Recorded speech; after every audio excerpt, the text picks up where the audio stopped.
मलाही वाटत नाही का? आता अनेक जण म्हणत होते की दादा मागच्या वेळेस काहींनी जाहीरनाम्या कर्जमाफी जाहीर केलेली आहे। आज तारीख आहे 28। मी या कार्यक्रमाच्या निमित्तानं महाराष्ट्रातल्या जनतेला स्पष्ट सांगतो, 31 तारखेच्या आत आपापले पैसे भरा पीक कर्जाचे।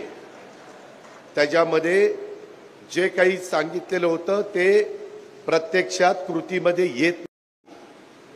कारण 7,20,000 कोटीचा 20,000 नाही 7,20,000 कोटीचा अर्थसंकल्प सादर करत असताना जवळपास थोडे कमी 65,000 कोटी रुपये 3, 5, 7.5 वीज माफी म्हणजे तुम्हाला माफ आहे, पण तुमच्या आम्ही महावितरणला भरतोय। आम्ही म्हणजे कोण?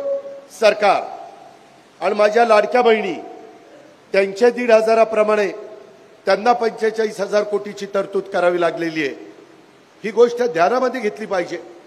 आणि बाकीचे पण कामं 3.5 लाख कोटी रुपये मला राज्याचे पगार अधिकाऱ्यांचे कर्मचाऱ्यांचे सगळ्या स्टाफचे आणि त्याच्यामध्ये पेन्शन जे रिटायर झाले त्यांचं आणि घेतलेल्या कर्जाचं व्याज त्याला लागतात 3.5 लाख कोटी आणि हे 65,000 म्हणजे 4.25 थोडे कमी 4.25 4,15,000 कोटी तर ह्याच्यातच गेले।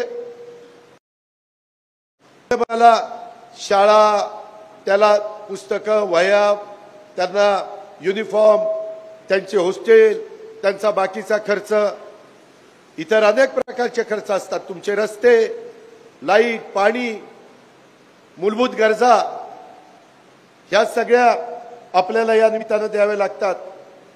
ही पण बाब आपण सगळ्यांनी लक्षामध्ये घ्या। मला काल मी कोल्हापूरला होतो, तिथेही मला मुश्रीफ साहेबांनी सांगितलं अहो लवकर सांगा, लोक पैसे भरनात वाट बघत बसले। आणि त्याच्यामुळं परिस्थितीनुरूप आम्ही पुढचे त्या ठिकाणी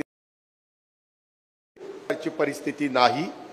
त्याच्यामुळे या वर्षी पण पुढच्या वर्षी पण घेतलेल्या पीक कर्जाचे पैसे भरा।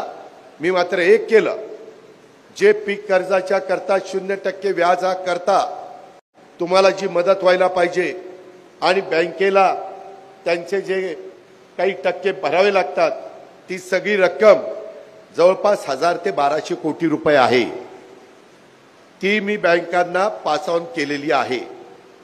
मी म्हणजे मी एकटा माझ्यावर नाही, मी देवेंद्र राऊतांनी, नाहीतर तुम्हाला वाटायचं हे काय मी करत चाललेलं आहे, तिघांनी मिळून ते केलेलं आहे। आता हे सगळं करत असताना ज्यांचं पैसे परवा आम्ही क्लिअर केलेले आहेत, दुधावाल्यांना जो तुम्ही घातलेल्या दुधाबद्दल राज्य सरकार तुम्हाला जे अनुदान देतंय ते पण बहुतेकांच्याकडे जमा झालेलं असेल। जमा झालेलं नसेल, चेअरमन कुठे गेले? जमा झालंय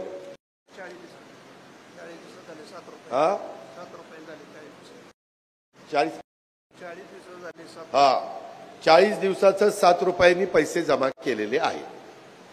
अजून काही जाहीर केलेलं राहिलं असेल तर ते पण त्या ठिकाणी करून देईन। मी त्याचा हिशोब दुग्ध विकास खात्याला मागितलेला आहे आणि त्या पद्धतीनं तेही आम्ही करू। त्याच्याही बद्दल तिळमात्र शंका मनात माझ्या शेतकरी बांधवांनी दूध उत्पादक शेतकऱ्यांनी माझ्या मायमाऊलींनी करू नये अशा प्रकारची विनंती मी या निमित्तानं त्यांना त्या ठिकाणी करू इच्छितो।